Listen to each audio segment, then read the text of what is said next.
Stacy from Head to Heels. Thanks for watching. Tonight I am going to treat y'all to a quick dangle of the cheetah print Aldo shoe. This is one of my favorites, the detail alone. It's got Aldo kind of engraved in here, as well as a nice smooth plastic leopard print, which matches perfectly to the leopard print on the whole shoe, including the inside. One of my favorite parts of this shoe is right here. It's got a nice little soft pillow almost for my heel, and it's got a little pillow in the bed for the palms of my foot. So I do find these, despite them being a very stiff patent leather, I do find these very comfortable to wear for an extended period of time if I go to like a Christmas party or some kind of function like that. All right, so without further ado, let's get these bitches on.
I love red nail polish and leopard print together. They're so fun.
Well, I hope you all enjoyed my little dangle. Hope it made your day a little brighter.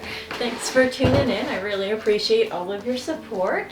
If you would like to see more of me, please join me on Instagram and Reddit at Head2Heels, H-E-A-D, to H-E-E-L-Z, as well as I've got a Patreon page if you want to support me, and also a wish list on Amazon. So I've put the links to both the Patreon and the wish list in the About section of my YouTube page here, or if you want to comment down below, I'll post the links to you there if you wish to support me.